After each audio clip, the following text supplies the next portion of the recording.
1 سال بعد. مترجم فریبا بادامی، مدیر دوبلاژ فریبا شاهین مقدم، دوبله شده در استودیو رهافیلم، دوبله و پخش از تصویر دنیای هنر.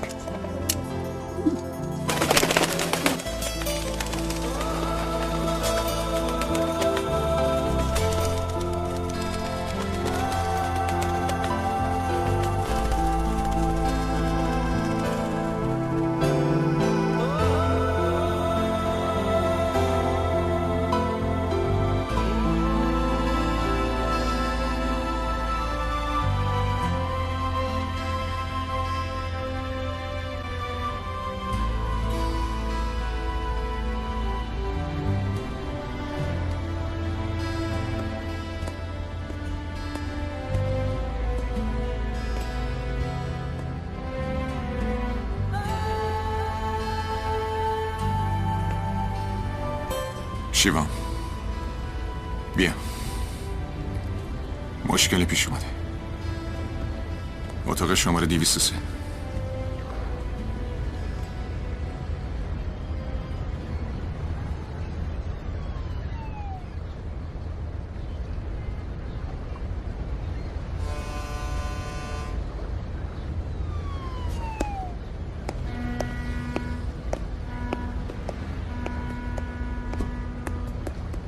اتاق به اسم رونی رزرو شده بود. شاید به خاطر همین کسی جلوشو نگرفته.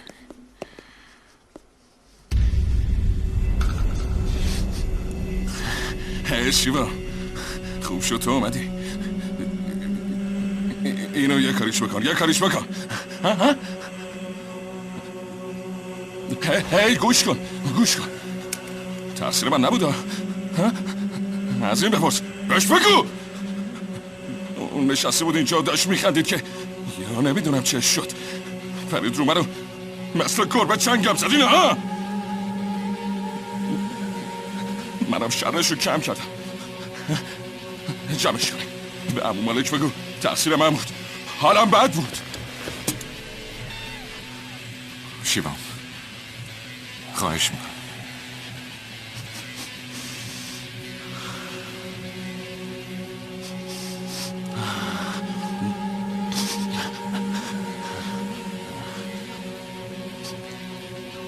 لعنتی، به کی زنگ میزنی هن؟ به پلیس زنگ میزنی؟ گوشیو بزن زمین. بهش بگو گوشیو بزنه. ببین هنوز 4 تا گلوله دیگه دارم. 2 تا تو مغز تو، 2 تا تو مغز این. فهمیدی؟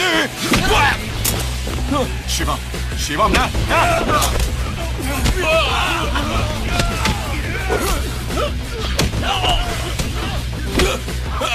شیوام گوش کن چی میگم. شیوام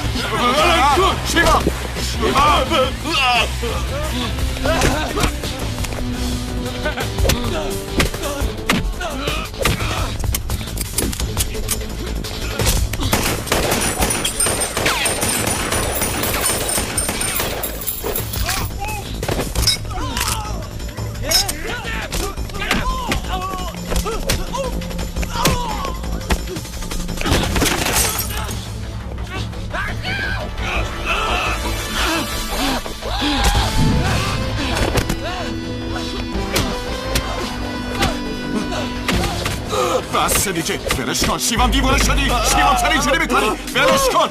ولش کن شیوام ولش کن. بر اساس اخبار رسیده پلیس هنگ کنگ امروز منوچ مالک مونا را به اتهام قتل سیلویا توماس که از کارمندان هتل اینترنشنال هنگ کنگ بود دستگیر کرد. از این طرف منوچ تنها پسر تاجر معروف راجن مالک و برادرزاده بارت مالک صاحب هتل‌های زنجیره‌ای اینترنشنال در هنگ کنگ میباشد. خانواده مالک 12 سال پیش از هندوستان به هنگ کنگ آمدند. گفته می شود خانواده مالک در بعضی تجارت‌ها و فعالیت‌های غیرقانونی نیز دست دارند. اگه میخوای کسی رو بشناسی باید ببینی دشمنش کیه. دشمنش هر چقدر بزرگ باشه خودش هم همونقدر بزرگه. अच्छी तरक्की कर रहा हो।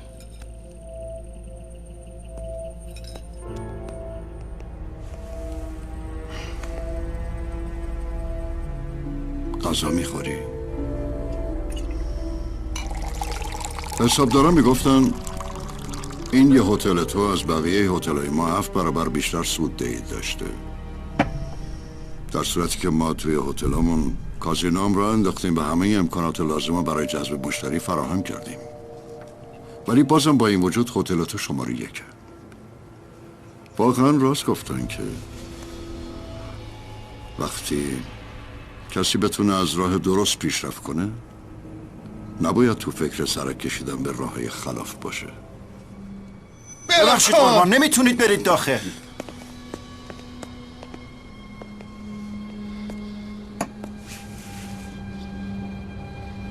چرا این کار کردی؟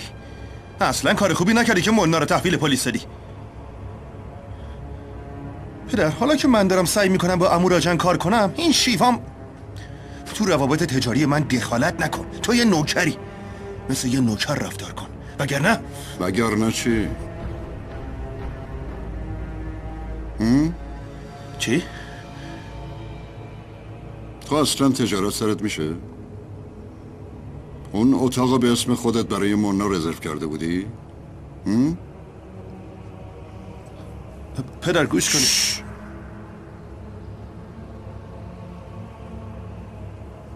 اون هتل در اختیار شیوامه، مدیریتش هم با شیوامه. از این به بعد بدون اطلاع من پاتو توی اون هتل نمیذاری و با صدای بلندم با شیوام صحبت نمی کنی.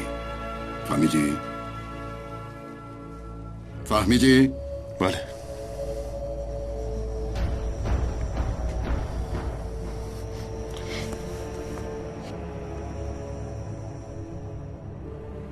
حکایت اون عاشق درد کشیده گفتنی نیست که اشکاش قبل از رسیدن به چشماش تو قلبش مستور و پنهون میشه برای همیشه.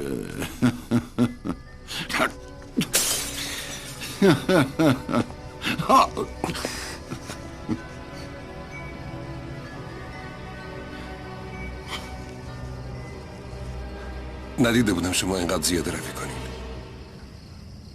حالتون خوبه؟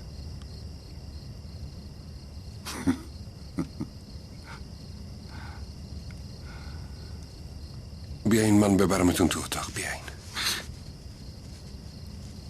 میخوام یه چیزی بهت بگم. بفرمایین. یه دختر است، ریما. دختر خوبیه، مثل بقیه نیست. به خاطر همین اون از چشم بقیه پنهون کردم. چند روز پیش رفتم پیشش، خیلی باش حرف زدم، خیلی بهش محبت کردم. ولی وقتی باش حرف می زدم احساس کردم که فقط جسمش اونجا حضور داره، روحش خیلی از من فاصله داره. اگه اون بخواد حواسش پیش کسی دیگه ای باشه یا به کسی دیگه ای علاقه داشته باشه من نمیتونم تحمل کنم. زندگیم به هم میریزه. من 2 هفته میرم لندن. این آدرسشه، زیر نظر بگیرش، تعقیبش کن، ببین فقط من تو زندگیشم یا غیر از من کسی دیگه ای هم هست. خدا کنه که این فقط توهم ذهن من باشه، ولی اگر غیر از این بود به من زنگ بزن.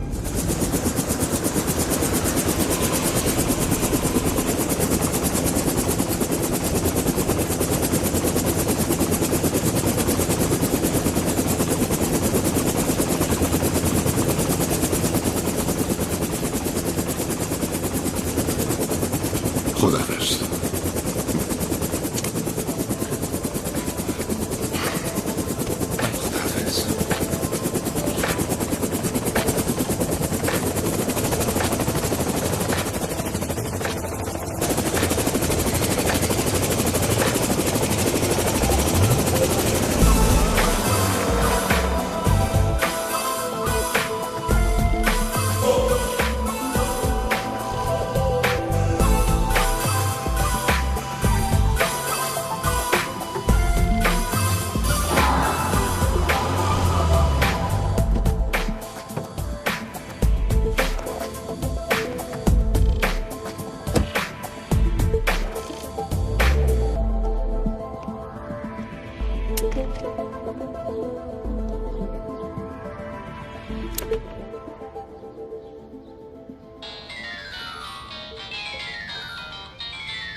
بله؟ منو آقای مالک فرستادن. میشه یکم بلندتر صحبت کنی؟ آقای مالک این بسته رو برای شما فرستادن.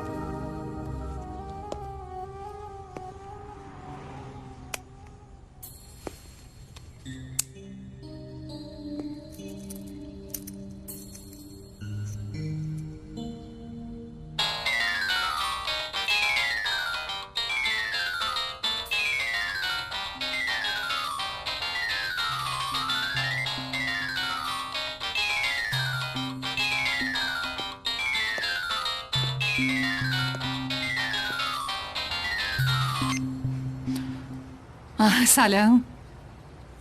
نه من الان نمیتونم بیام. نه یکم طول میکشه. باشه آماده میشم. یه لحظه گوشی دستت باشه. ببخشید. بله. شما میتونین برین. آقای مالک براتون ماشین فرستادن. نه نمیخوام. من نیازی به ماشین ندارم. خودم با آقای مالک صحبت میکنم. باشه. این کارت منه. نه نیازی به این ندارم. باشه. ببخشید. باشه کارتتون رو بدین. شاید لازمم شد. من میرم. خداحافظ.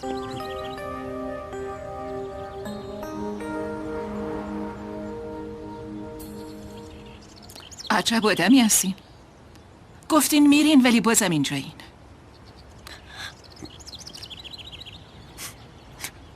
تا بعد.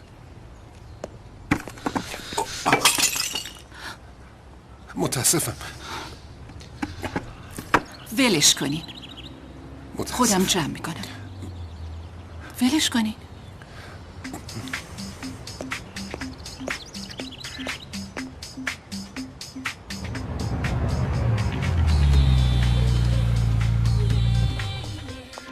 I'm so sorry. Sorry यार. अरे मैं कब से रुका हूँ? बस भी करो ना. चले?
چند تا شماره برات اسمس میکنم.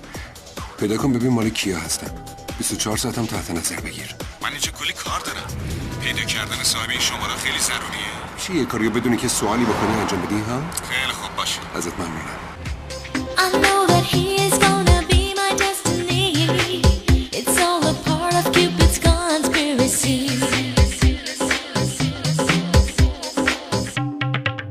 कब से उसके आने की मेरा हद तक हूँ, सबसे छुपा के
خداحافظ. خداحافظ. شب بخیر. شب بخیر. خداحافظ. خداحافظ.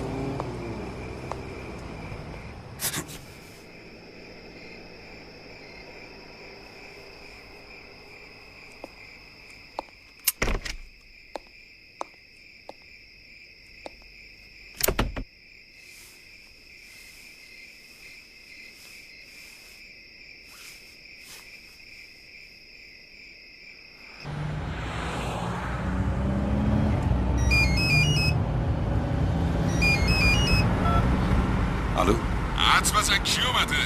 دوباره برگشته؟ من اومدم. الو دوباره برگشتم. حدس بزن کی برگشته؟ تو کی هستی؟ حدس بزن کوچولو.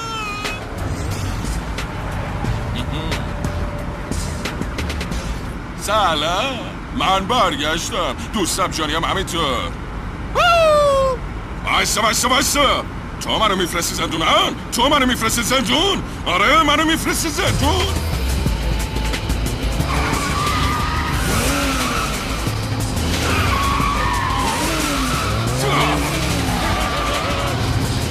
تو منو میفرستی زندون؟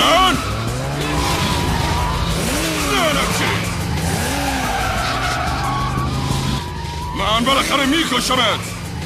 یادت باشه.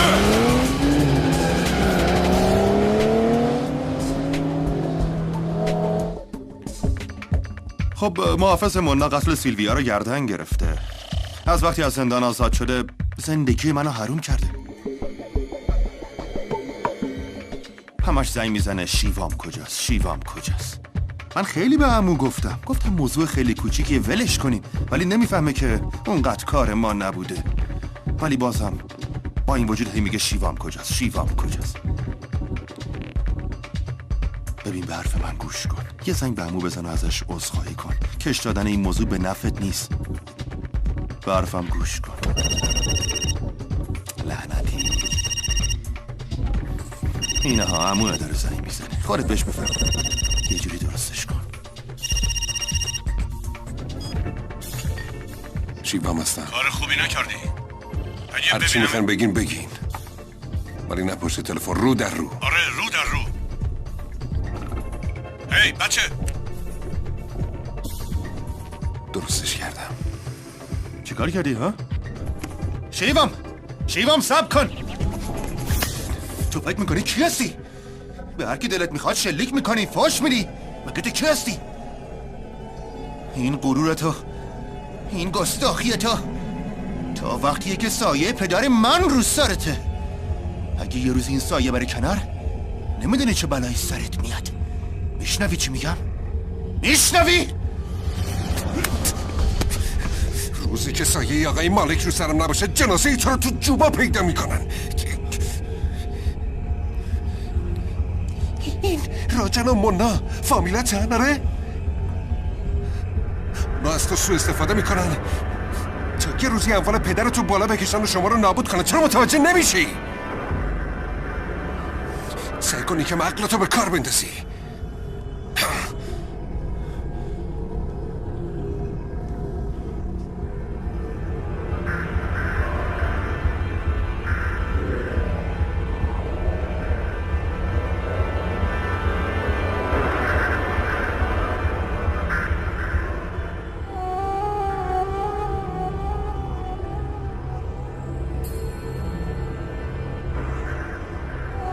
خداحافظ.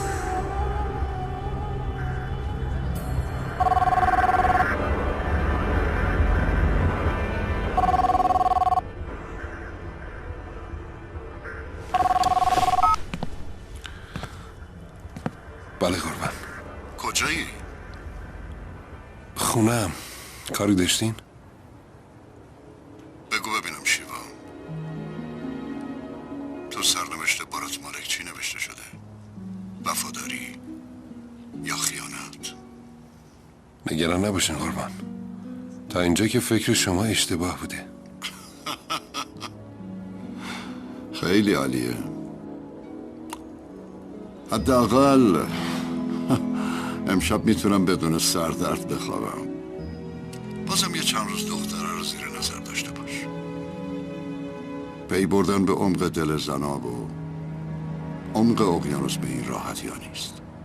انقدر احساس تنهایی، انقدر احساس عجز و ناتوانی. چرا عشق انقدر آدم رو رنج میده؟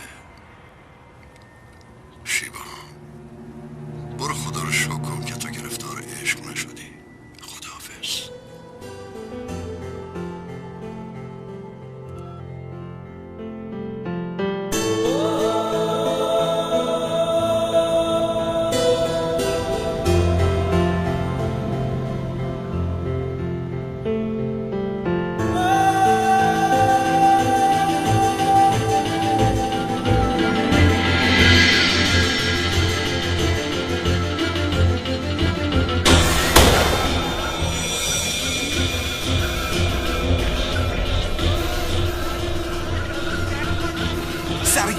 سریعتر برو پسر.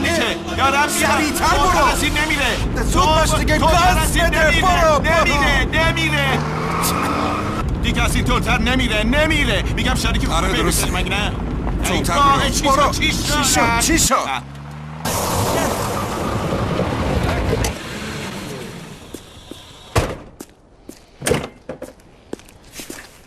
لعنتی. آخه الان باید پنچر میشد. عجله کن. خیلی خب الان عوضش میکنم. شیوام تو بیکنه.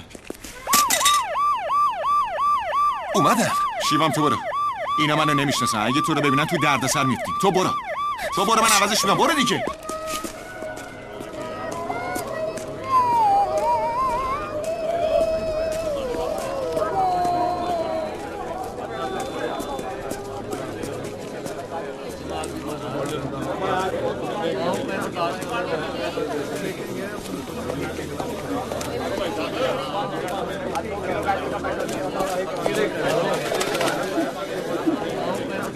خیلی پریشون به نظر میین آقا.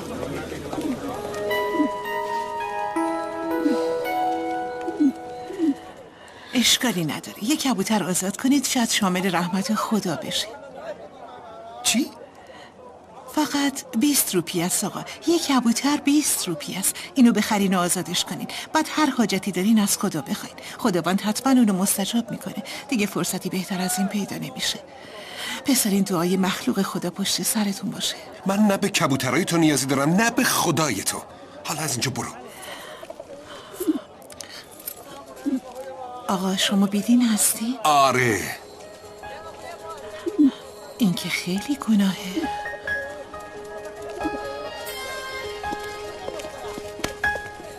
اصلا به خدا اعتقاد نداری؟ عجب شیوهی برای کارت پیدا کردی ها؟ اول کبوترها رو زندونی میکنی بعد میفروشی. اونم به این بهونه که اینا رو بخرین و آزاد کنی تا رحمت خدا شامل حالتون بشه. جالبه. خودت گناه میکنی بعد دیگران ارشاد میکنی؟ ببین آقا، من هیچ گناهی مرتکب نشدم. صاحب این کبوترها یه نفر دیگه است. من فقط اینا رو میارم اینجا با میفروشم. خب پس کارتو بکن بفروش دیگه. واسه چی دیگه دم از گناه و ثواب میزنی؟ چه لزومی داره؟ لازمه. पता है आज से 1400 साल पहले जो पैगंबर मोहम्मद थे वो मक्का और मदीना के गुलामों को उनके मालिकों से मुंह मांगे दामों में खरीद लेते थे और फिर उन्हें आजाद कर देते थे। अब आजकल गुलाम तो रहे नहीं, इसीलिए मैं इन परिंदों को बेचती हूँ ताकि लोग इन्हें खरीदें और सवाब के लालच में इन्हें रिहा कर दें। अच्छा ऐसे भी बेवकूफ होते हैं। باز شروع کردین؟ اگه باور نمی‌کنین یه بار یه پرنده رو آزاد کنین. اون وقت ببینین که چطور رحمت الهی رو سرتون میباره. چه آرامشی پیدا میکنید. اون وقت باور میکنید.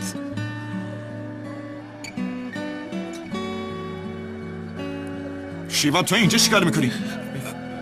بریم دیگه. خب باش بجو. بیا همه چرا دنبالت گشتن. اون وقت جنابالی نشسته اینجا داری گپ میزنی. 3 میلیون در میونه. حواست کجاست؟ دارم با تو حرف میزنم. بیا. حالت چطوره؟ آره دزدیدیمش. آره تو صندوق ماشینه. آره الان میرسیم. عجب شریکی پیدا کنی پسر. الان این خیکی رو تحویلش میدیم بعدش میشیم صاحب 3 میلیون روپیه. آخ فکرشو بکن دیگه تمام دنیا میشه مال ما. आज से 1400 साल पहले जो पैगंबर मोहम्मद थे वो मक्का और मदीना के गुलामों को उनके मालिकों से मुंह मांगे दामों में खरीद लेते थे और फिर उन्हें आजाद कर देते थे। به خاطر همین من این کبوترها رو میفروشم که مردم اینا رو بخرن و به خاطر ثوابش آزادشون کنن. علتش اینه. باز شروع کردی؟ اگه باور نمی‌کنین یه بار یه پرنده رو آزاد کنین. اون وقت می‌بینین که چطور رحمت الهی رو سرتون میباره و چه آرامشی پیدا می‌کنید. اون وقت باور می‌کنید. دیگه با کلاس میشیم مگه نه؟ مگه نه شیوا؟ چی شد؟ چرا ماشین رو نگه داشتی؟ ها شیوا؟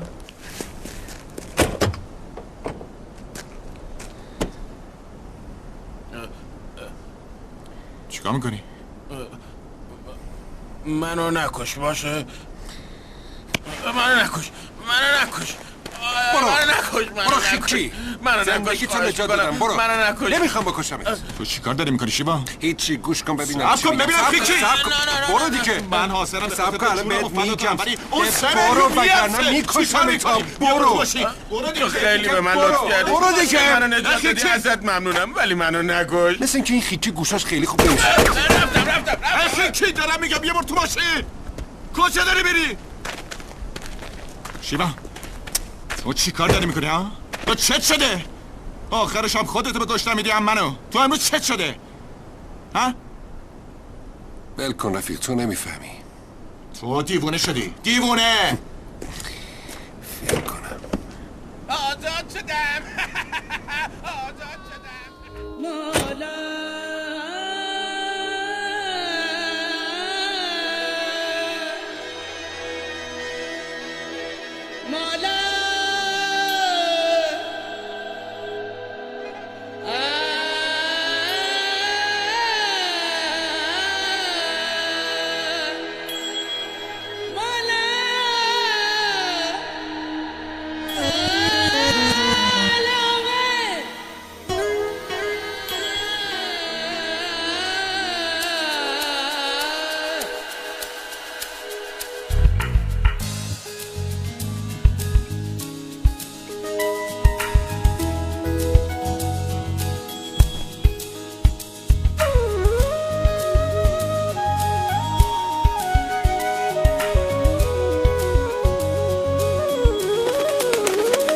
मेंढा इश्क भी तू, मेंढा यार भी तू, मेंढा दीन भी तू, ईमान भी तू, मेंढा जिस्म भी तू,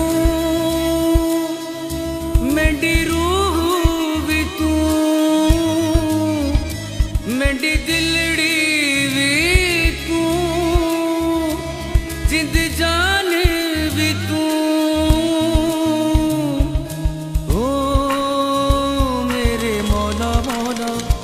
मौला हो मेरे मौला मौला।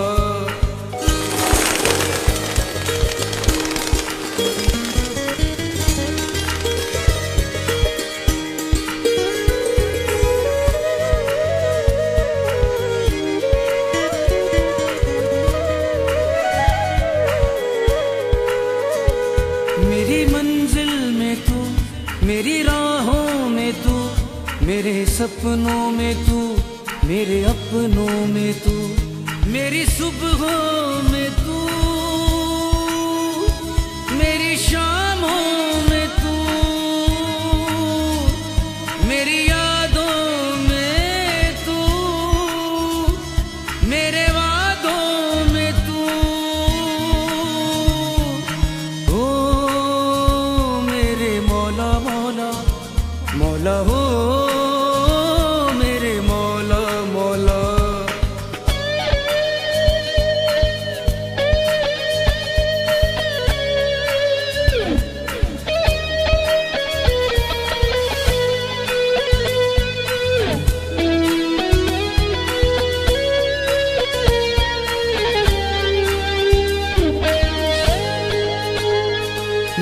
कंगन में तू, मेरे झुमके में तू, मेरे सूखे में तू, मेरे सावन में तू,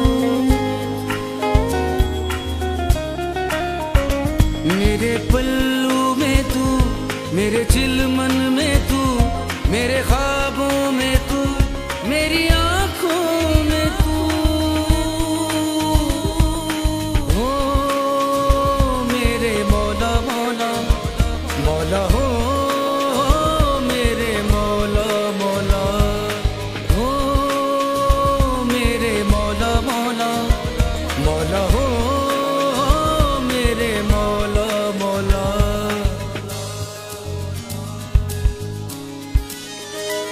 मेंढा जिक्र भी तू मेंढी फिक्र भी तू मेंढा दर्द भी तू दरमान भी तू मेंढा किबला भी तू मेंढा काबा भी तू मेंढी मस्जिद भी तू मेंढा मंदिर भी तू हो मेरे मौला मौला मौला हो मेरे मौला मौला हो मेरे मौला मौला मौला हो मेरे मौला मौला हो मेरे मौला मौला मौला हो मेरे मौला मौला धीम तना ना ना रे रे ना ना ना धीम तना ना तना ना ना धीम तना ना रे रे ना ना धीम तना ना धीम तना ना ना धीम तना ना रे रे ना ना धीम तना ना धीम तना ना रे रे ना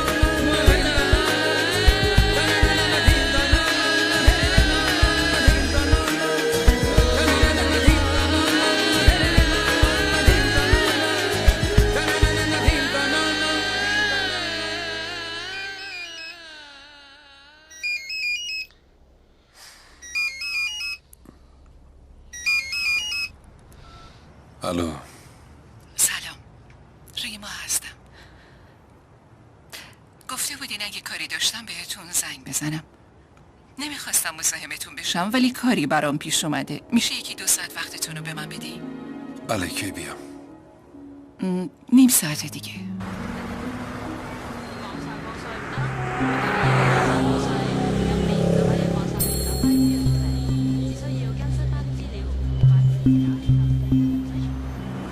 سلام وایسا نه منو نشناختی نه منو نشناختی یادت نمیاد ما قبلا همدیگه رو دیدیم.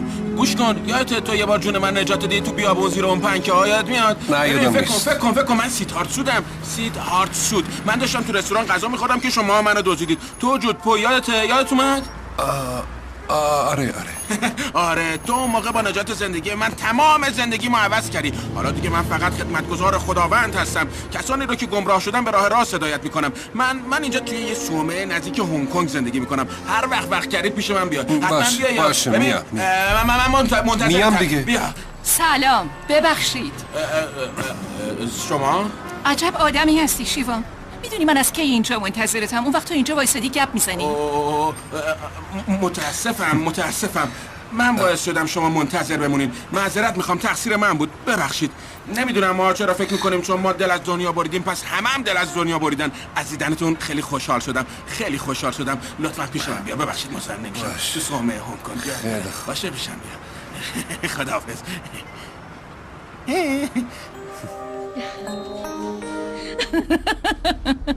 خب بگیم ببینم شما کارتون چیه؟ مدیر هتل آقای مالک هستم. کارتمو که بهتون دادم. بله. راستش اون میگفت شما آدم خطرناکی هستین. منظورم اینه که زود عصبانی میشین.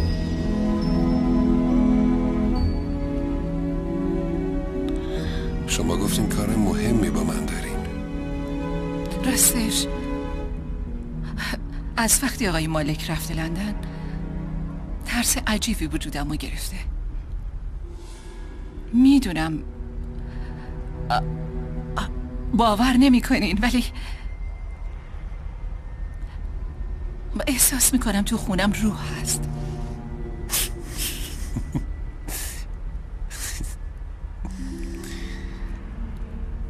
روح تو خونتون نیست، تو ذهنتونه. اسم اون روح هم تنهاییه. یه زمانی منم مثل شما از تنهایی فرار میکردم و میترسیدم، ولی بعد یه روز با اون تنهایی دوست شدم و همه چیز تموم شد. از من میشنوین شما هم با تنهاییتون دوست بشین. जीने में आसानी होगी। चलो, आप कहते हो तुम अपनी इस तन्हाई से भी दोस्ती करने की कोशिश करके देखते हैं। लेकिन इसमें कुछ वक्त लगेगा। फिलहाल एक और रास्ता है। वो क्या?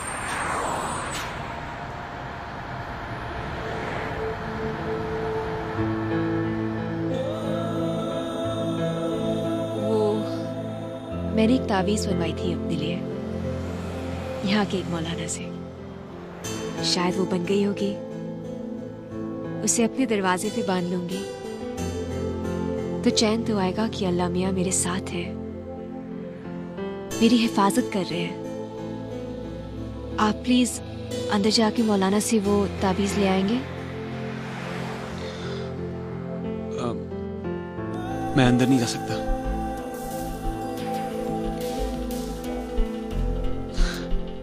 मस्जिद और मंदिर, मठ जैसी इमारतें मुझे अच्छी नहीं लगती। अच्छा होगा अगर आप मुझे इनसे दूरी रखें। आई एम सॉरी, पर हम औरतों को अंदर जाना मना है और मुझे उस तावीज़ की बहुत ज़रूरत है। मैं प्लीज़ आपसे रिक्वेस्ट करती हूँ, आप प्लीज़ अंदर जाएं और वो तावीज़।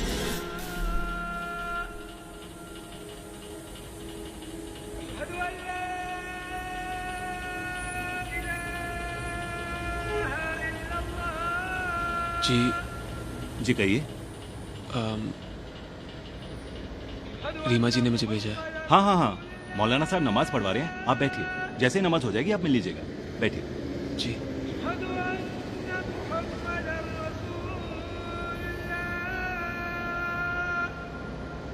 अल्लाहू अकबर।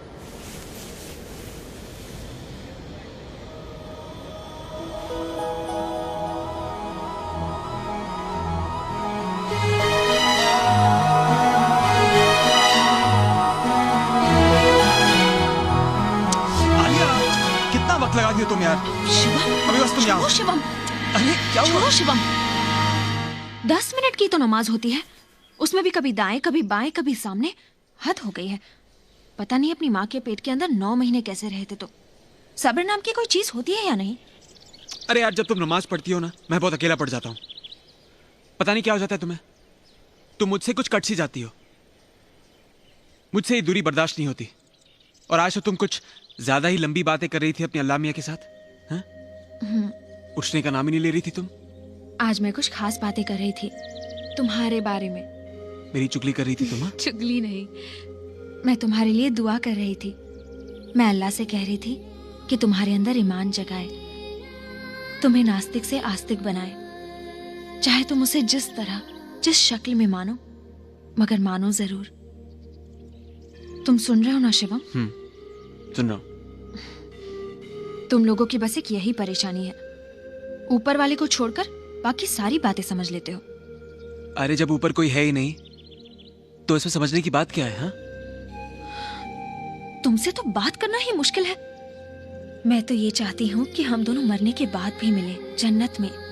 और जन्नत में वही लोग मिलते हैं जो खुदा को मानते हैं, नहीं तो तुम कहीं और मैं कहीं और। खामखा तुम्हारे बगैर रहना पड़ेगा शिवम। आलिया, मैं बस इतना जानता हूं कि मेरे दिल में जो तुम्हारे लिए प्यार है ना, वही मेरा ईमान है, वही मेरा मजहब है। मेरे लिए मेरा ईमान और भगवान सिर्फ तुम हो। तौबा तौबा शिवम, बस भी करो। और रही बात ऊपर वाले की, अगर वो है और उसने मुझे तुमसे मिलाया है तो एक ना एक दिन वो मुझे अपना भक्त बना के ही छोड़ेगा। अब वो कब करता है, कैसा करता है, उसी पे छोड़ देते हैं। मगर शिवम, मेरी बात बस तो... होगी ऊपर वाले की बातें, भगवान की बातें। अब यहाँ पे किसी और की बातें करते हैं। कुछ प्यार की बातें करते हैं ना, मेरे बारे में, तुम्हारे बारे में। हाँ? आलिया मेरी बात सुनो। आलिया, अब कहाँ जाओगी? किधर भाग हुई तुम?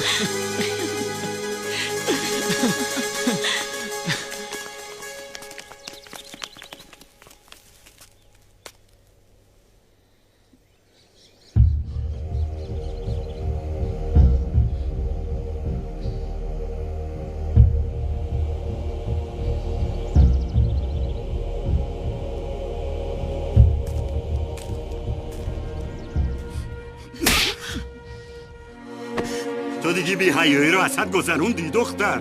تو روز روشن جلوی چشم همه با این پسر اومدی اینجا؟ خجالت نمیکشی؟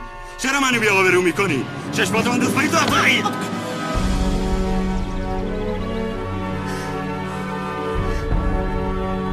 دختر شما رو دوست دارم. میخوام باهاش ازدواج کنم.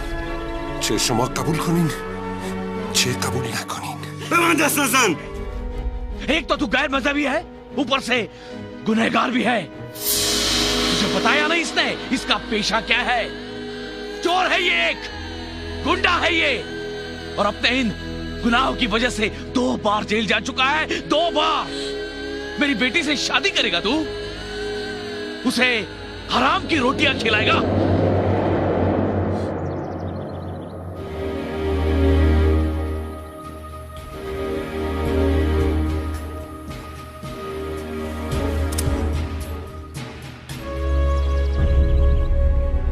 اگه شما با ازدواج ما موافقت کنید حاضرم از همین الان این اسلحه و این زندگی خلافکارانه رو برای همیشه بذارم کنار.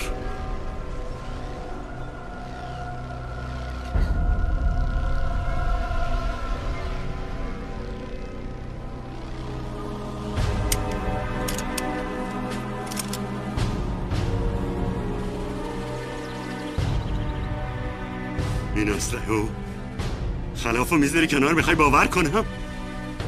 تو همین الان جلوی چشم همه از این دنیا میری.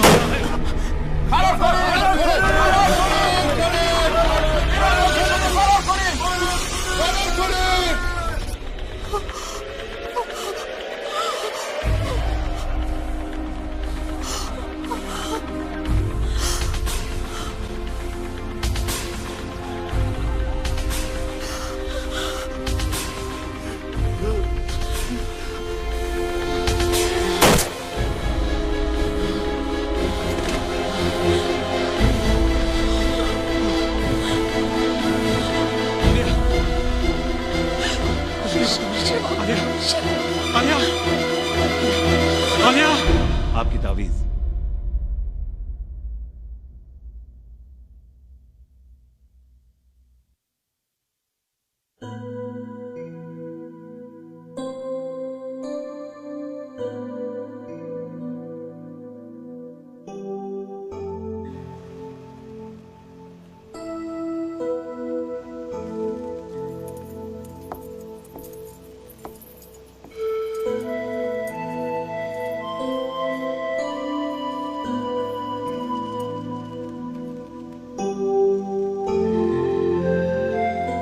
خداحافظ. خداحافظ.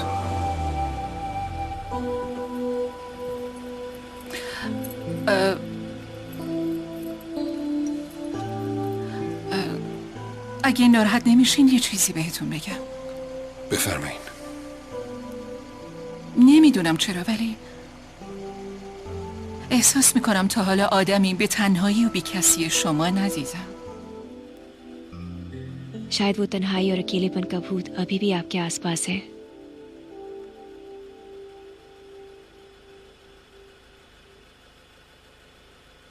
इस तावीज की जरूरत मुझसे ज्यादा आपको है.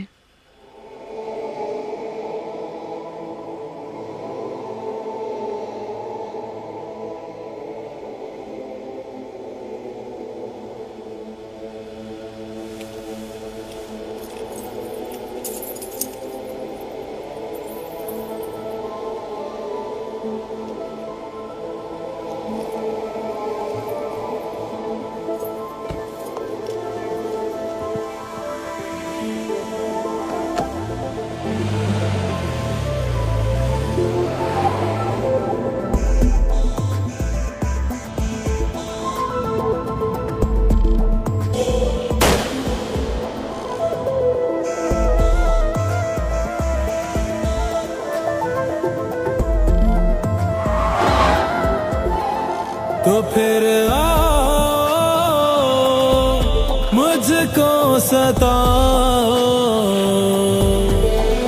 तो फिर आओ मुझको रुलाओ।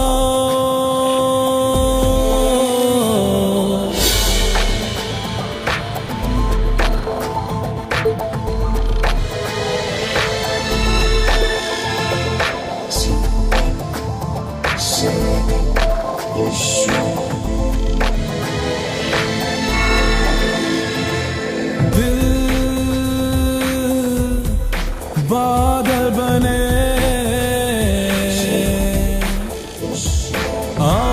आंखें बहने लगे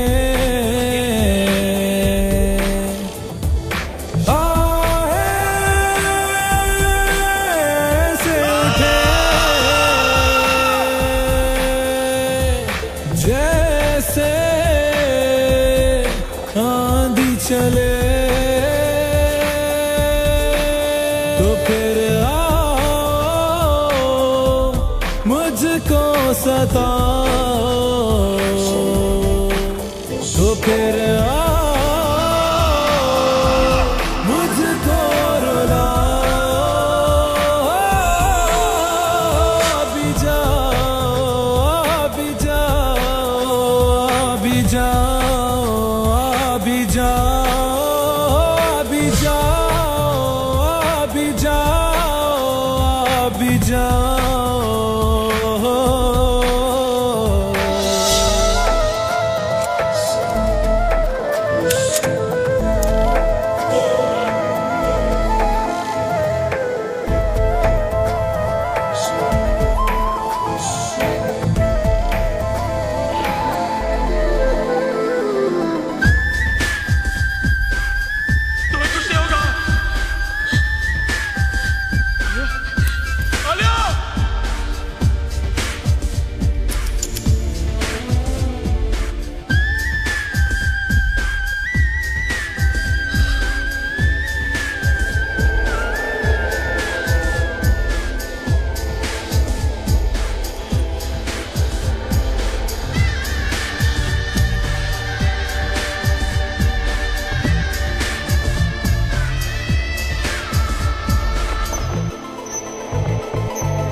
गम ले जा तेरे जो भी तूने दिए गम ले जा तेरे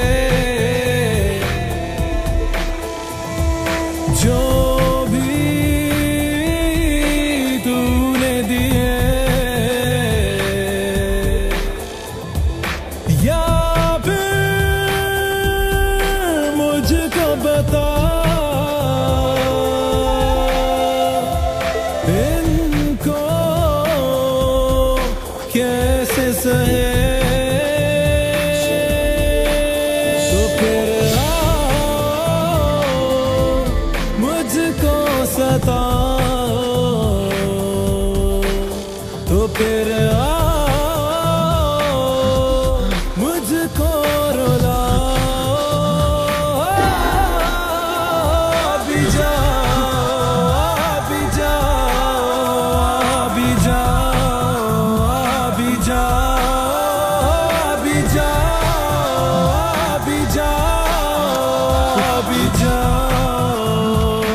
ماشینتو وسط خیابون گذاشتی. شیوام چی شده؟ بریم؟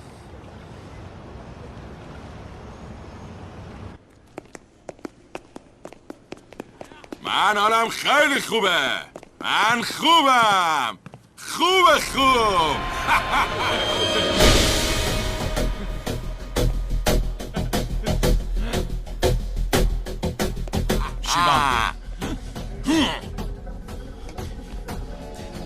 اومدن صلح کنن. خب آروم باش. کنار منا خواهش میکنم. رانی گوش کن چی میگم. منا بعدن بلم کن. خواهش میکنم به حرفم گوش کن. بشین خواهش میکنم بشین.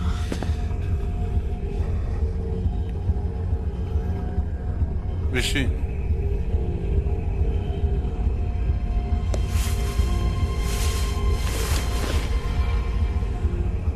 حرفه من تجارته. کار من کشتن آدم ها نیست، ولی اگه کسی بخواد پاشو بکنه توی کفشم خودم از شرش خلاص میکنم.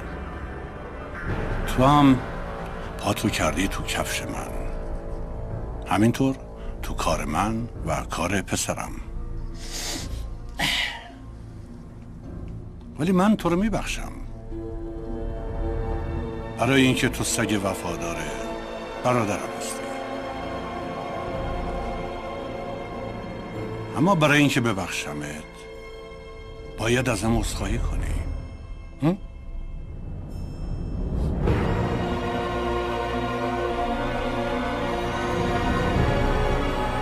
باید به پام بیفتی و معذرت خواهی کنی.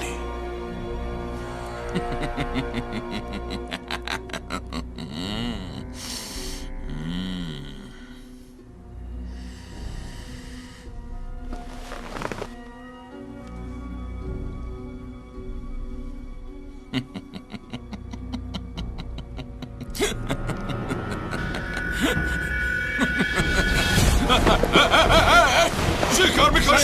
چی کار داری میکنی؟ چی کار داری میکنی؟ بلم کن. آروم باشید. آروم باشید. شلیک نکنید. شلیک نکنید. چی کار میکنی؟ آروم باشید. هیچ وقت با تو اینجا بزنی دیگه هیچ وقت اینجا نمیاد. فهمیدی؟ اصلا رو بندازید. آروم باشید. بندازید زود باشید. آروم باش. آروم باش.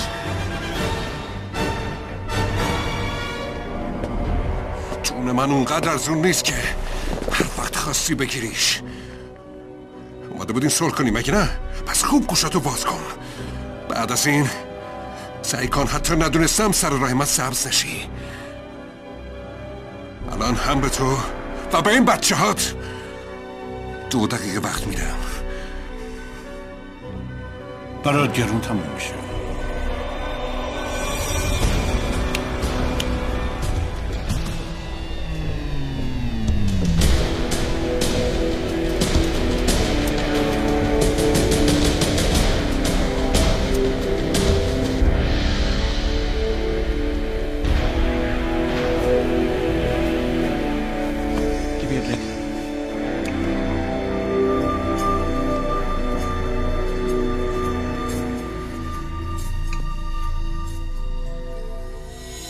راجن برادر مالکه.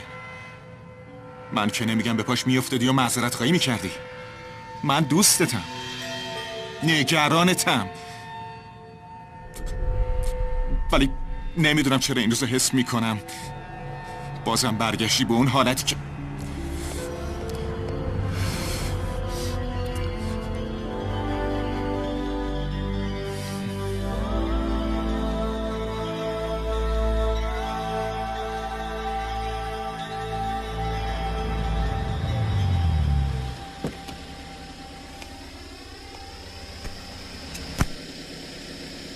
بای. گود نایت. خدا حافظ. شب بخیر. هی ریما. چیه؟ کیفتو نمیخوای؟ وای معذرت میخوام. چرا چرا شب میخواستی منو سرگردون کنی. ببخشید. شب بخیر. خدا حافظ. خدا حافظ.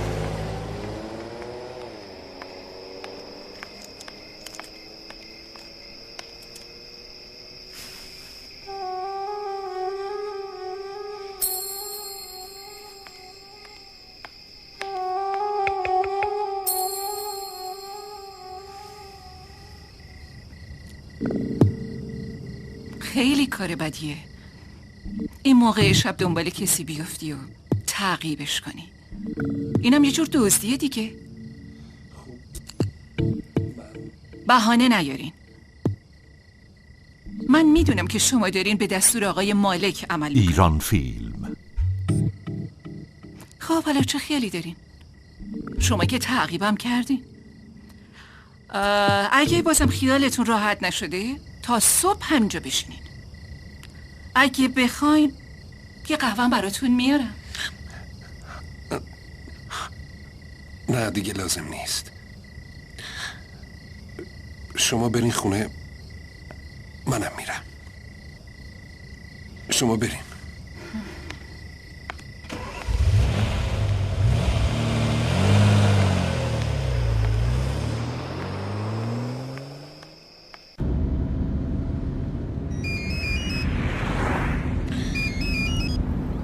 چیه کبیر؟ تو کجایی شیوا؟ اونجا چه خبره؟ رونی اومده، میخواد تو رو ببینه.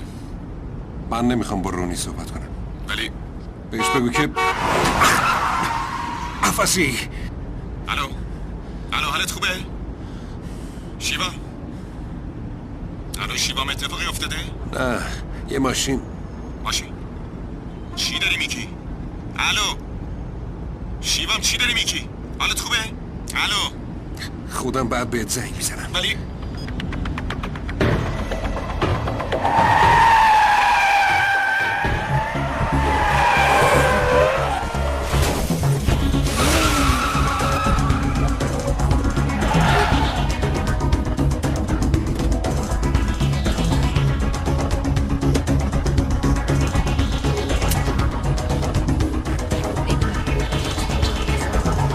برای من مهم نیست ریما.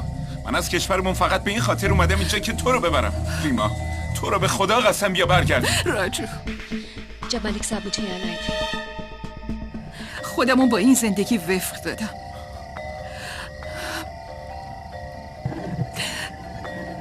حالا من فقط برده اونم.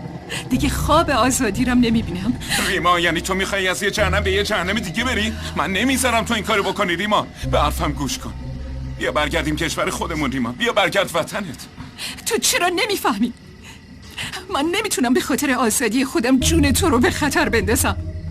اگه آدمای مالک من تو رو با هم ببینن منو میکشن. آره باشه ولی من نمیتونم اینجوری تو رو تو اسارت ببینم. मेरी बात मान हमारे पास सिर्फ आज की रात है रीमा आज वो शिवम भी तुम पर नजर नहीं रख रहा मैंने लाहौर जाने की 2 टिकटें बुक कर ली है रीमा मेरी परवाह मत करो रीमा बस अपना बैग पैक करो चलो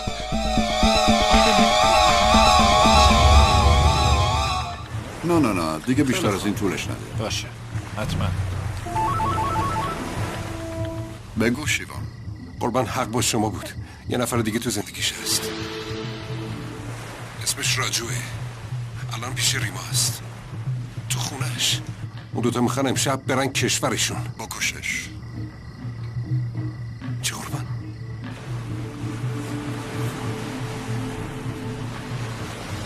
بکشش. بله قربان.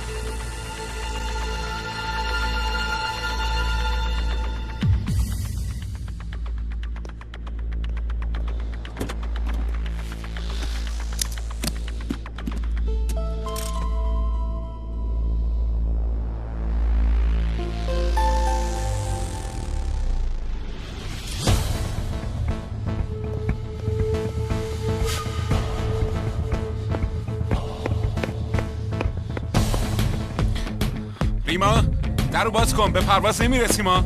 ریما پرواز از دست میدیم. نه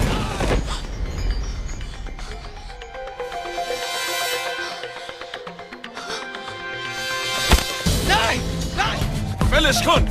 اون نه میگم ولش کن. جواب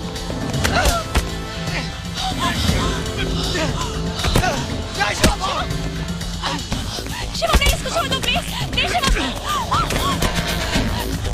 Shiva.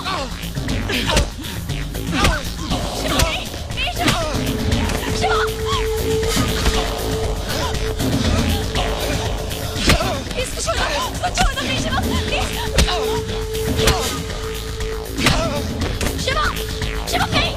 Shiva, please, escucha uno, please, Shiva. شیوا خواهش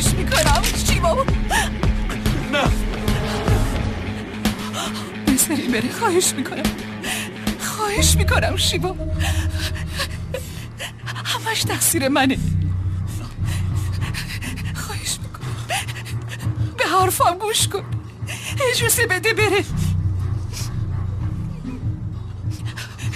میخوای بکشی؟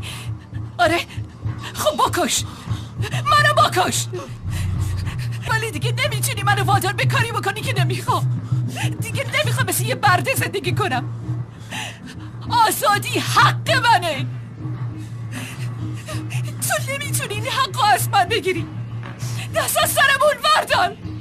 من حق دارم که آزاد باشم. خواهش میکنم شیوا به خاطر خدا ما رو ول کن بری. بذار بری.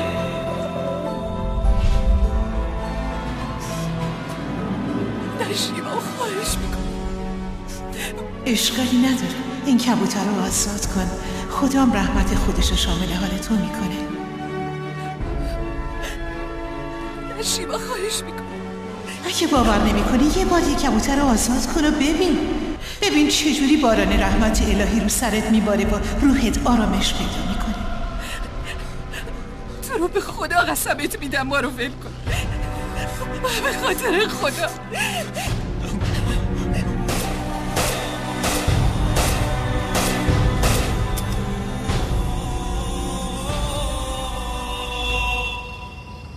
به خاطر خدا ولمون کن بریم. بذار ما بریم.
هلو.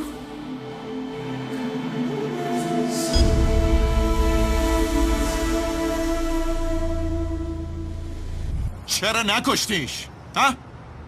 چرا گلولابش نخورد؟ بگو دیگه. نمیدونم.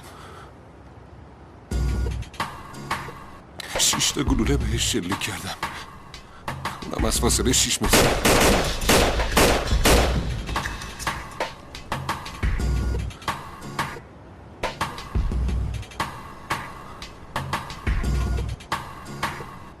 ولی یه دونش هم بهش نخورد. نمیدونم چطور شد که نشونم خطا رفت. دستام یاری نمی کردن. انگار یه معجزه شده باشه. معجزه؟ باورم نمیشه تو داری این حرفا رو میزنی. تو که به هیچ خدایی ایمان نداری. تو از کی به این حرفا اعتقاد پیدا کردی؟ ها؟ مسخره است. گلولابش نخورد. به هر کی بگی این حرفتو باور نمیکنه. شیوان واقعیت اینه که تو نمیخواستی اونو بکشی. حالا به جای اون ما دوتا کشته میشی. مالک ما دوتا رو زنده نمیذاره. حالا خودت بگو چی کار باید بکنی. بگو دیگه.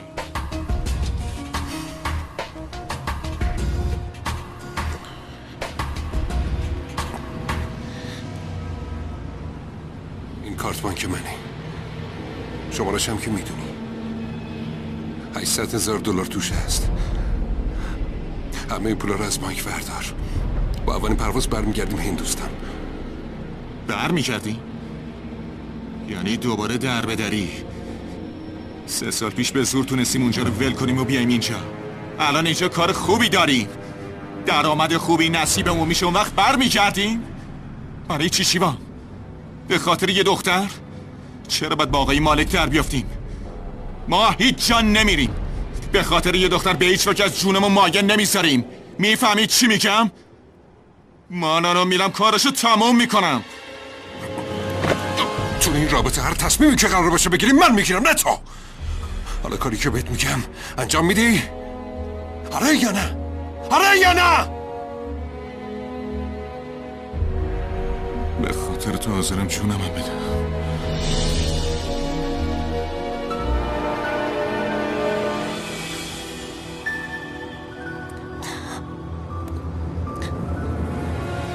پاسپورت رو برمیدارم خودم و میرسیم فرودگاه. تو هم با پولا بیا فرودگاه.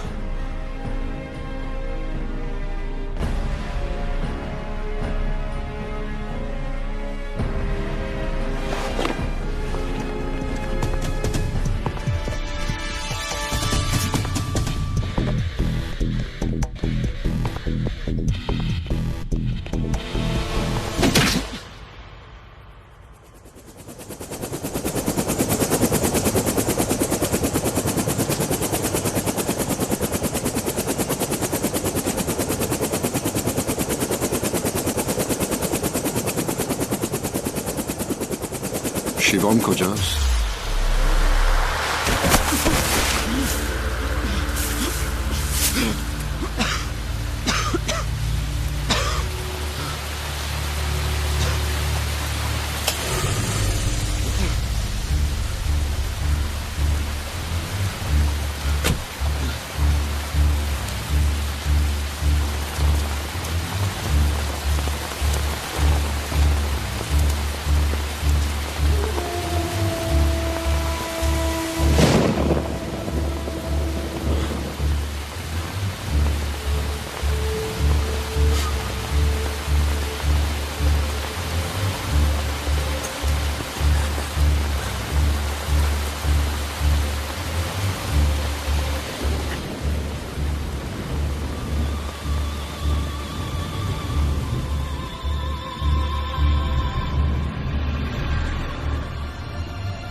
چرا از دیدن کبیر تعجب کردی؟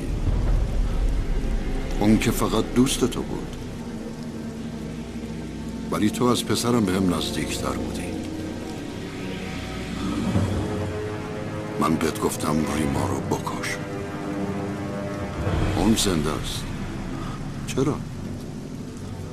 بین ما چه اتفاقی افتاده شیوام که تو الان رو در روی من بایستدی؟ میدونی شیوام، گاهی رودی که یه روستا رو آبیاری میکنه موقعی طوفان طغیان میکنه و همون روستا رو زیر آب میبره. ما که نمیتونیم از ترس سیل و ویرانی اون رود رو خشک کنیم، بلکه باید منتظر بمونیم تا طوفان تموم بشه. من یه فرصت دیگه بهت میدم. اون کاری رو که نیمه تموم گذاشتی تموم کن. نه قربان،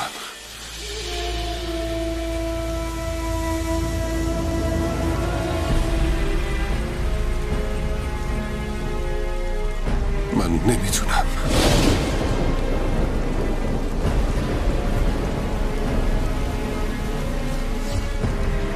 یادت باشه تو باید ریما رو بکشی.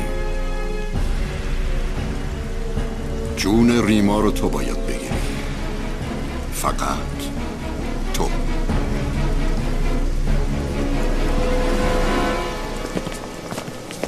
اونقدر بزنین و شکنجش کنین که بفهمه چه غلطی کرده.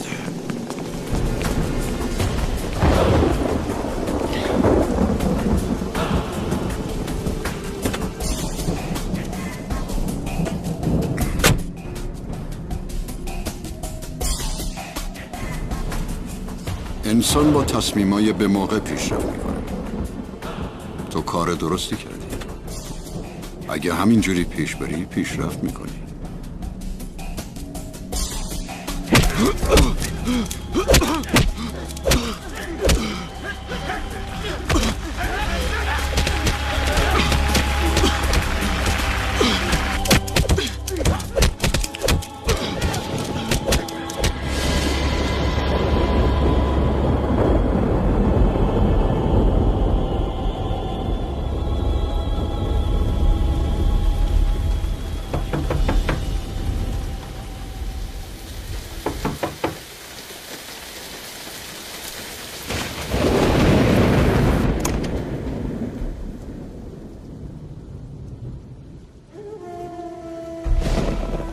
میتونم بیام تو؟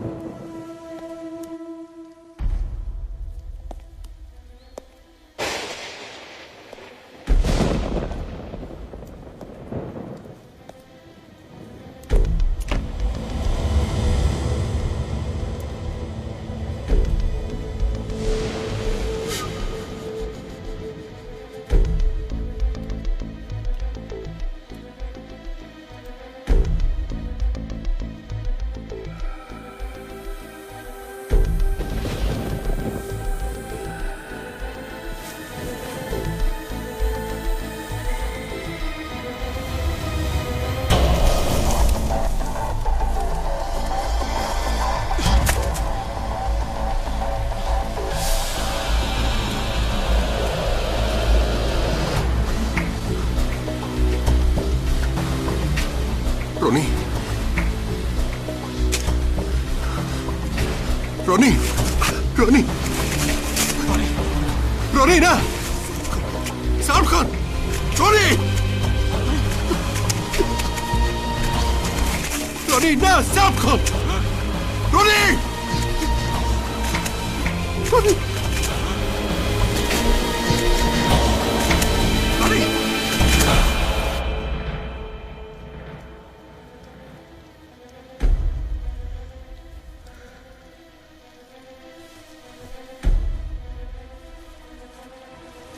جنی رو میشناسی؟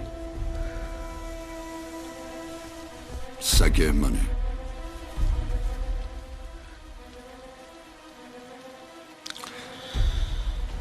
یه روز تصمیم گرفتم که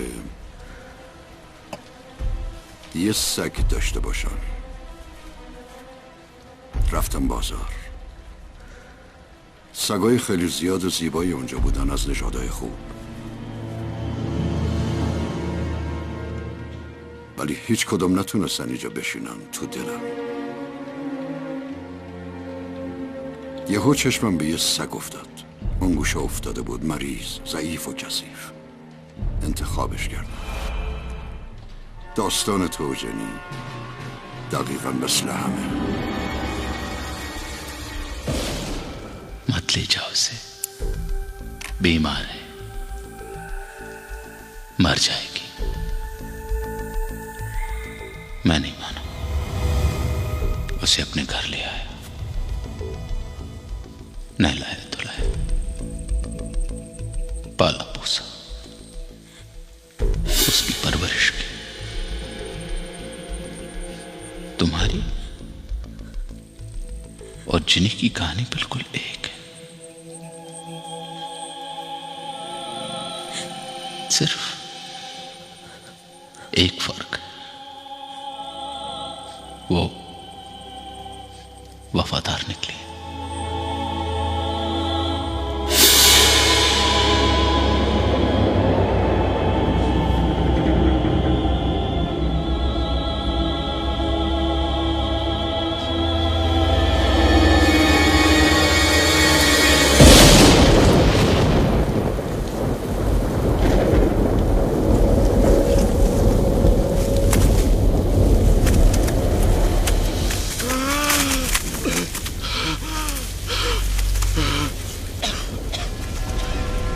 آفرین آفرین شیوا. تو حتی مرگو هم شکست دادی شیوا.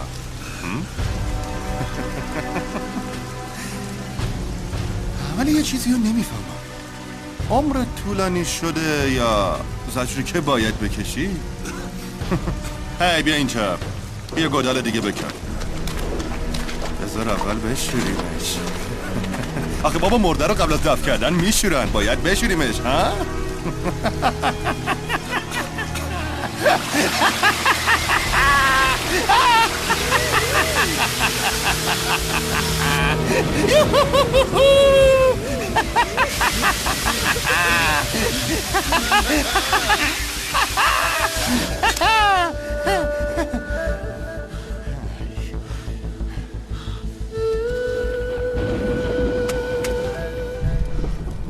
یا هدیه از برای تو. بازش کن، باز کن.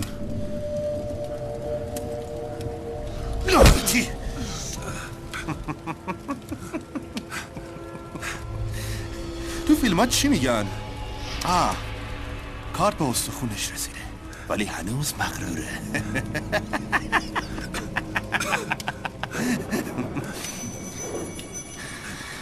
بگیر، زنگ بزن به آقای مالکت و ازش عذرخواهی کن. تو آدم خیلی خوششانسی هستی. یه فرصت دیگه بهت داده شده. بهش زنگ بزن و کاریو که میگه انجام بده. ریما رو بکش. فهمیدی؟ 10 دقیقه وقت داری. 10 دقیقه.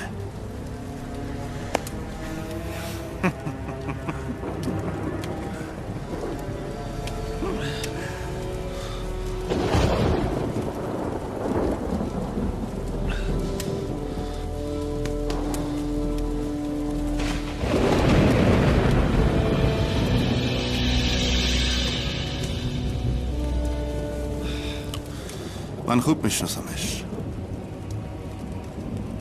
اون معذرت خواهی نمیکنه. بعد از 10 دقیقه میکشیمش. متاسفم قربان. بله قربان. بله قربان. متاسفم قربان. باورم نمیشه. تو معذرت خواهی کردی؟ میبینی وقتی چون به لب میرسه چجوری آدم دست از اصولش بر میداره؟ بله قربان، بله قربان.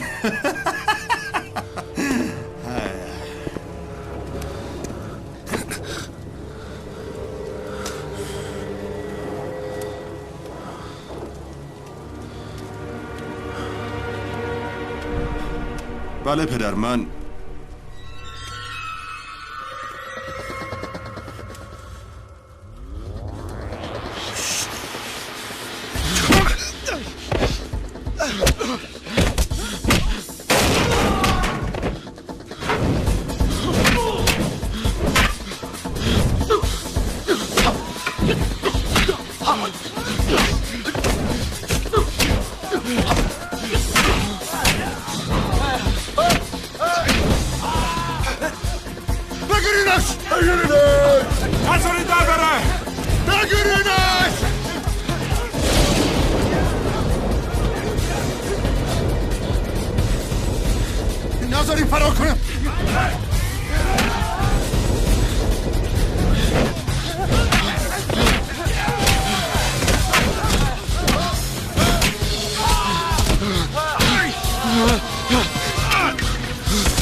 نماز بخیر بابا.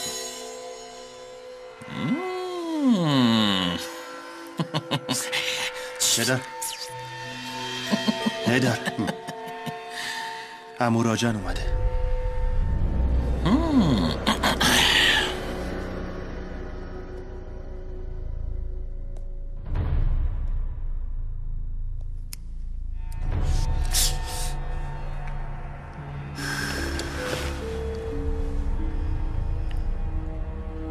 خب شنیدم شیوام فرار کرده. عجب سرنگ عوضی. باورم نمیشه. اگه این کارو به من سپرده بودین الان مرده بود. شما به خاطر اون با برادر و عزیزان خودتون رابطتون رو کم کردین. یادتونه؟ همه اون سرنگیاتون به باد رفت. خفه شو. بسار حرف بزنم. گفتم خفه شو. خفه. اون راست میگه.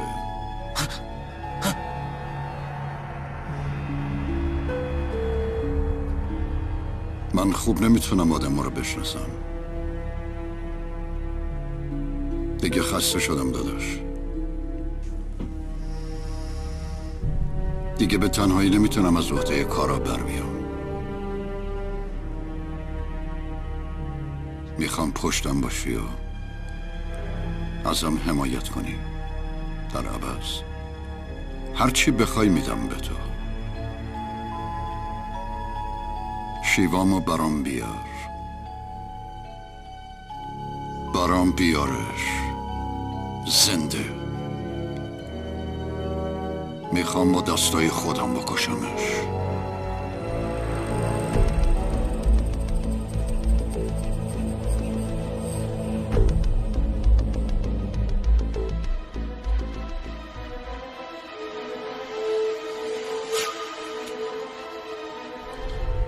فکر کن شیوان مرده. فقط مراسم ختمش مونده که باید برگزار بشه. حالا دیگه توی هنگ کنگ فقط خدا میتونه از دستم نجاتش بده.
بلند نشو بخواب.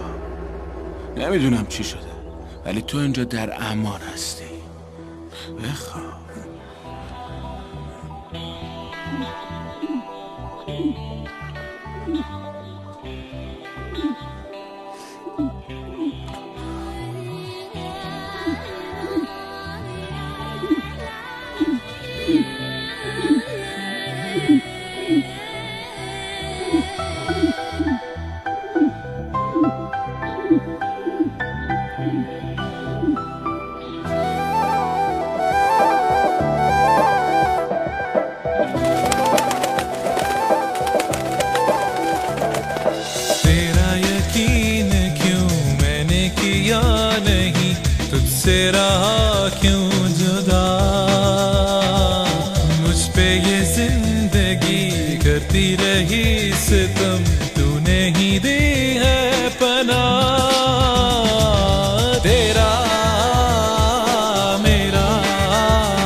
देख रिमा, मेरे लोग उस लड़के को आज नहीं तो कल ढूंढ ही लेंगे।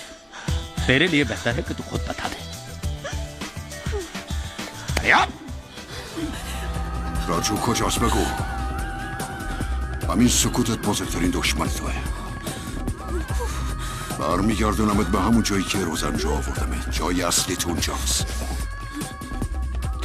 تو لایق داشتن یه زندگی خوب و مرفه نیستی. باید توی لجن و کثافت زندگی کنی. نه فرهنگ یه زندگی خوب داری نه شعورشو. هیچ کدومشو. این من بودم که اشتباه میکردم، ولی خودم درستش میکنم. حالا میبینی.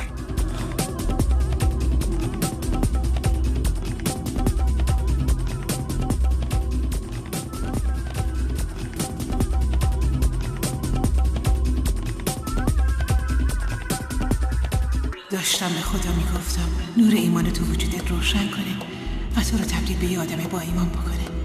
هر جوری یا به هر شکلی که بخوای ایمان بیار و اونو باور کن. من میخوام ما دوتا بعد از مرگ با هم باشیم. जन्नत में, और जन्नत में वही लोग मिलते हैं जो खुदा को मानते हैं.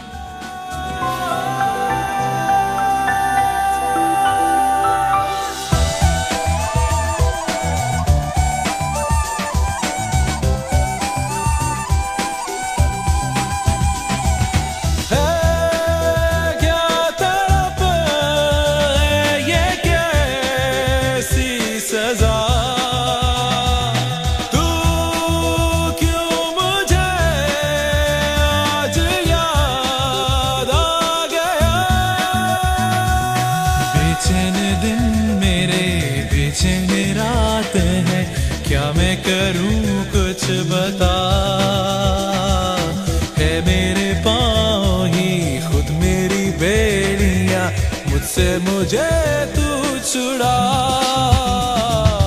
तेरा मेरा रिश्ता पुराना तेरा मेरा रिश्ता पुराना तेरा मेरा रिश्ता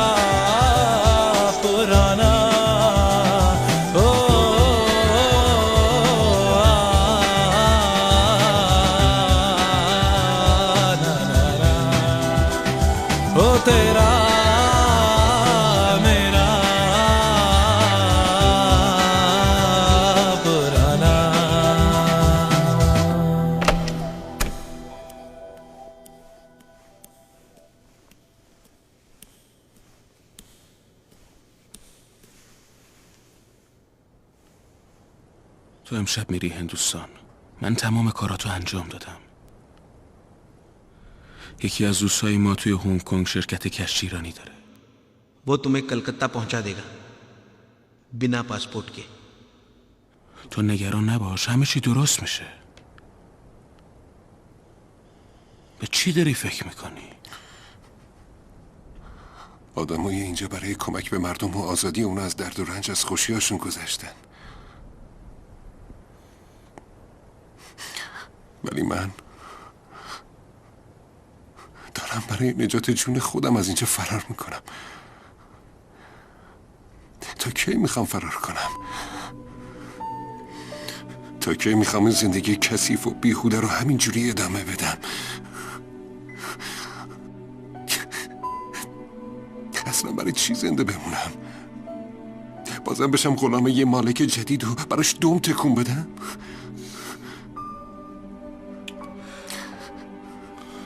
میدونی سود،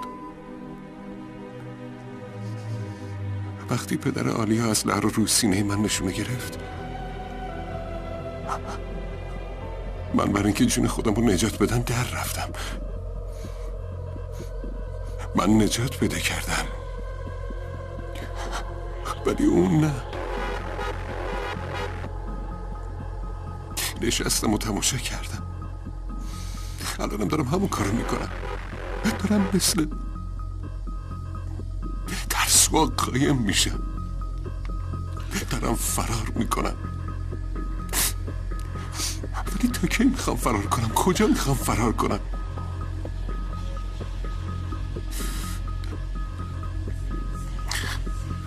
من تصمیمم گرفتم سود بر نمیگردم هندوستان. मैं नहीं जाऊंगा, मैंने तय कर लिया. लेकिन शिवम तुम यहाँ रहोगे तो मलिक के ولی شیوام اگه تو اینجا بمونی افراد مالک پیدات میکنن و میکشن. اصلا برام مهم نیست کشته بشم سود. من مرگو از نزدیک لمس کردم. من یه هدفی دارم. خودم نتونستم زندگیمو با آلیا ادامه بدم ولی تا ریما و راجو رو به هم نرسونم نمیمیرم. اینو کاملا مطمئنم.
بشین تو ماشین. راجو بیا بشین.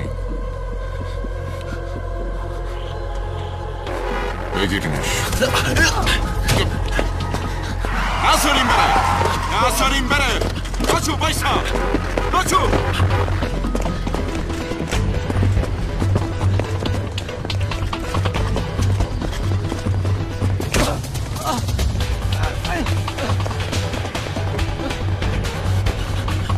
راجو بایسا. لعنتی بایسا.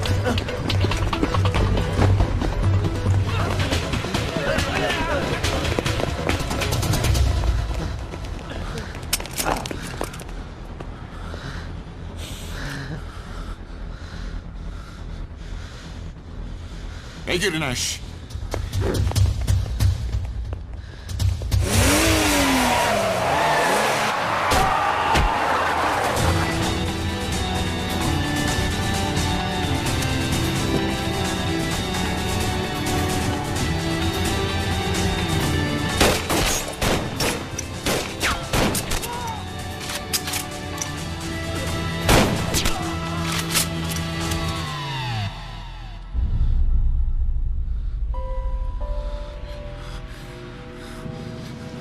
به چی فکر میکنی؟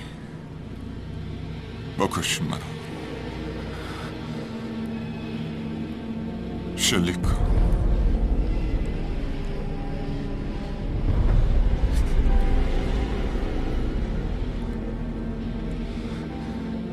این دستا اونقدر که تو عوض شدی عوض نشدن کبیر. من حتی اگه خودمم بخوام نمیتونم.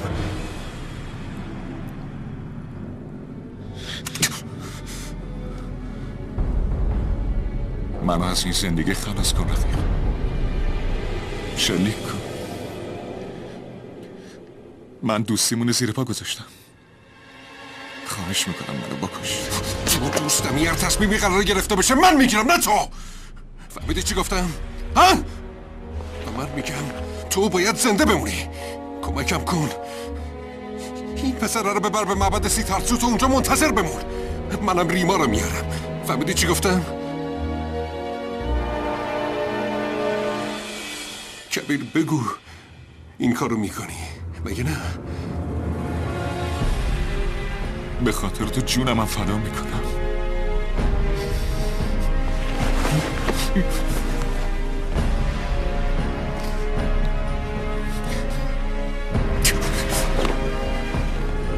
فیلم بازی نکن پسر. همش مثل دخترها گریه میکنه. زود باشین. از اینجا برین. بگو ریما کجاست. اینو فقط راجن و منا میدونن.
من نیومدم اینجا تو رو بکشم. فقط بگو ریما کجاست، بعدش من از اینجا میرم. حالا دیگه میل خودته. ها؟ یعنی چی؟ این ریما کیه؟ ها؟ برادر من حاضر به خاطر اون زندگی خودش نابود کنه، تو به خاطر اون حاضری بمیری؟ مگه این ریما چه ارزشی داره؟ این همه دختر تو این شهره. واقعا مسخره است. اصلا میدونی چیه؟ من بهت میگم کجاست. اون دختر از نظر من هیچ ارزشی نداره. حاضر نیستم به خاطرش زندگیمو به خطر بندازم. کیم تو میدونی اون کجاست؟ کیم بهش بگو دختر کجاست؟ بهش بگو دیگه.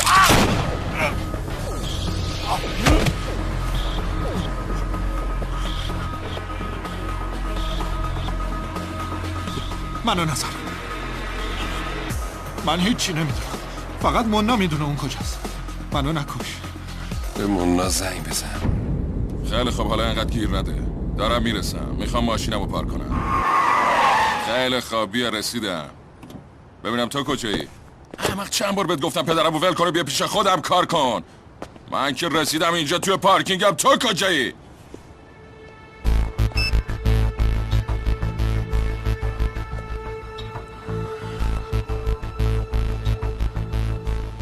فرار کن، از اینجا برو.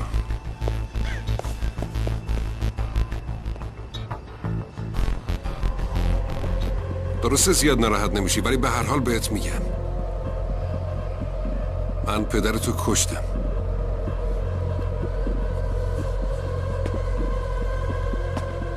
تو باید بری، باید زودتر بری و جسد پدرتو جمع کنی.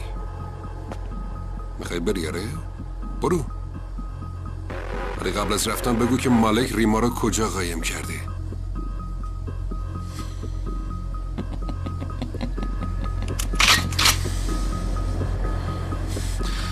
تو ویلای ماکاوه همون مالک.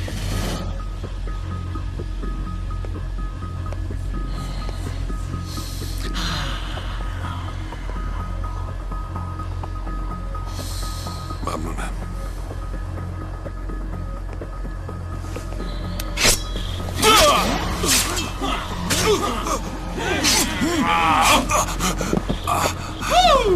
بالاخره موفق شدم.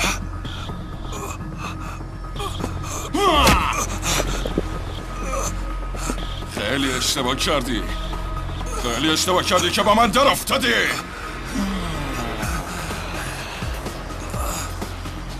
همون مالک تو رو مطمئنا زنده میخواد،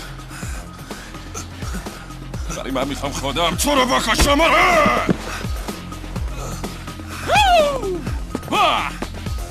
به من میگم پرنس. آره اسم من همه رو به هراس میندازه. میخوای قبل از مردن یه رازی رو بدونی؟ آره میخوای بدونی؟ ریمای عزیز تو ویلای چانکینگ همون مالکه و قراره همونجا کشته بشه. البته بعد از کشتن تو، اول تو، بعد اون، بعدم اون پسره، یکی بعد از دیگری.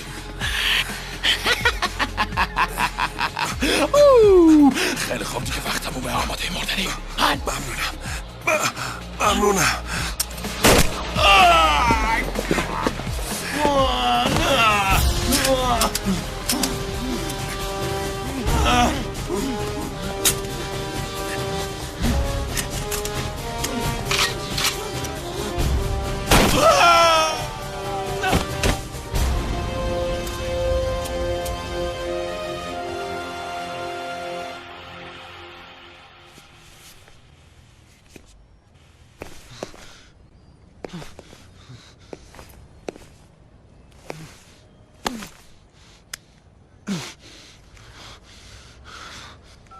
الو آقای شیوام. راجو شیوام همه چی آماده است. هر دو تا پاسپورتو گرفتی؟ بله کبیر پاسپورت رو به من تحویل داد. حالا شما بگین چی کار کنم؟ تو برو دم لنگرگاه هنگ کنگ، منم ریما رو میارم اونجا.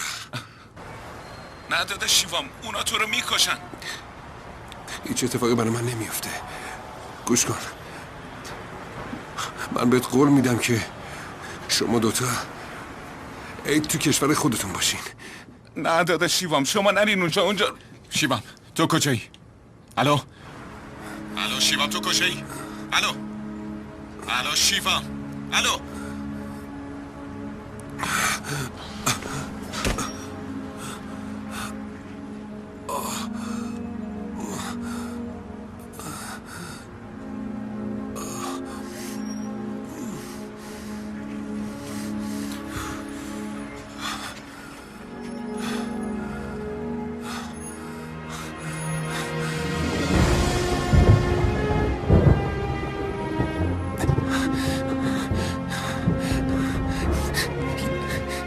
دیگه بذار زنده بمونم. فقط یکم دیگه بهم فرصت بده.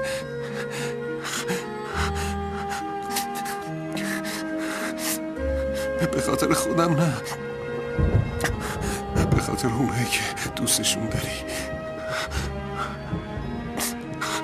من خیلی گناهکارم.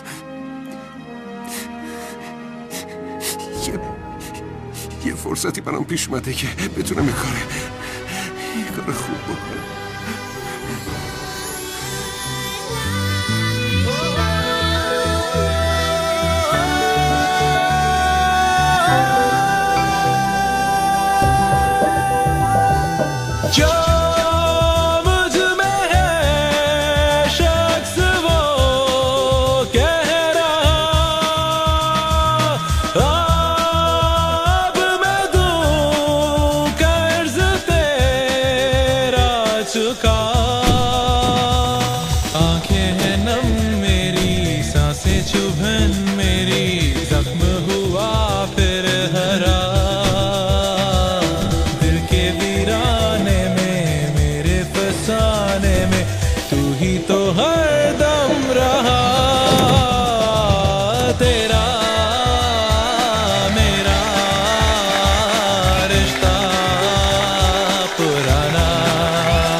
آفرین به تو.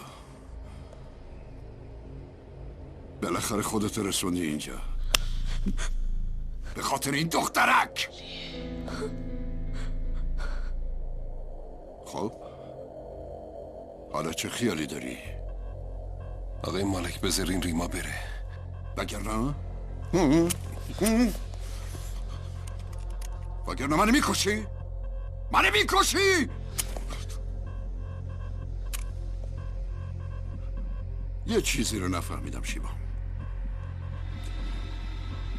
من بدتر از یه حیوان باهات رفتار کردم، ولی تو تحمل کردی.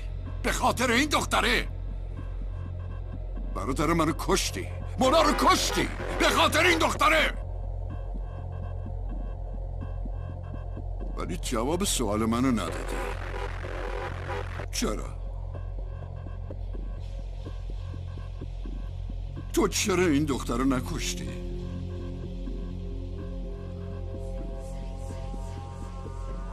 یه صداست که مرتب تو گوشم طنین میندازه. یه چهره است که همیشه میاد جلوی چشمام. اون آرامش دلم بود. اون به میگفت کبوترها رو آزاد کن تا رحمت خدا شامل حالت بشه. اون میگفت آزاد کردن یه مظلوم یعنی آزاد کردن تمام انسانیت. اینا حرفای اون بود. و امروز یه فرصتی برام پیش اومده که به حرفای اون عمل کنم. منم دارم همین کارو میکنم آقای مالک. اونایی که خودشون نتونستن به آرزوهاشون برسن دیگرانو به آرزوهاشون میرسونن. تو به این خاطر این کارا رو میکنی؟ چون میخوای قبل از مرگت یه کار خوب انجام داده باشی؟ تو فکر میکنی خدای تو بهت رحم میکنه و تو رو میبخشه؟ تو فکر میکنی بهشت و نصیبت تا میکنه؟ امکان نداره. آقای مالک من تو بهشت جا نمیخوام. فقط میخوام این دختر رو از این جهنم نجات بدم. من خودم مرگ رو انتخاب کردم. هم برای خودم هم برای شما.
जब भी मैं गोली चलाना शुरू करूं, तुम दोनों इस बोर्ड तक भाग जाना। शिवा, प्लीज चलो। आवारापन का ये बोझ मुझसे और उठाया नहीं जाएगा। मेरे लिए रुक जाना ही मेरी मंजिल है। ठहरो, ये लो।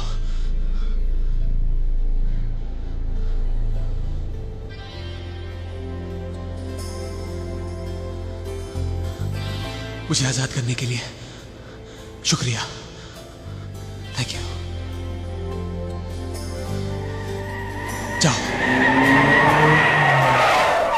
जाओ जाओ। من بدون تو نمیرم. نه ببرش. ببرش. نه. جاو. نه. جاو. نه. مشکی مرده. برو.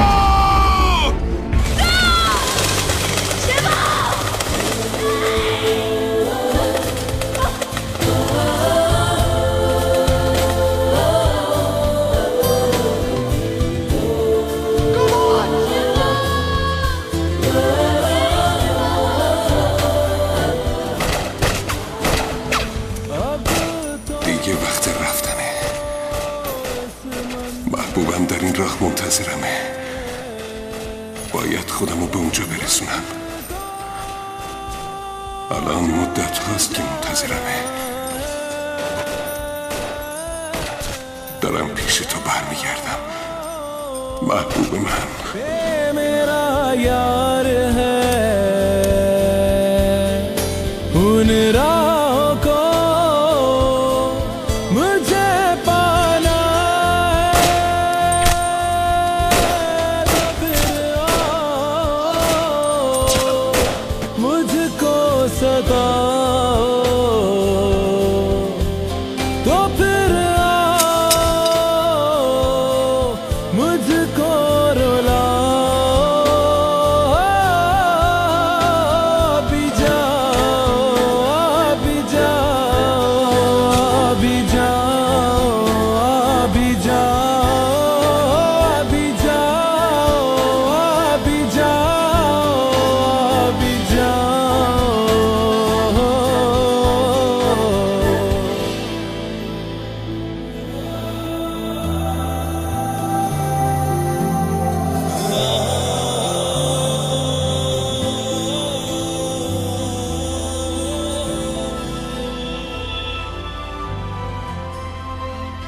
اینطوری شد که اون با فداکاریش منو از اسارت رها کرد.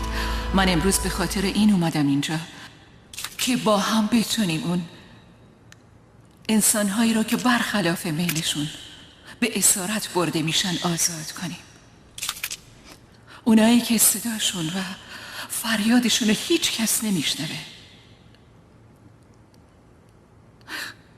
آزادی چیزی نیست که بخوایم به کسی بدیم. آزادی حق هر انسانه. جهت دانلود فیلم های بیشتر به سایت ایران فیلم مراجعه نمایید.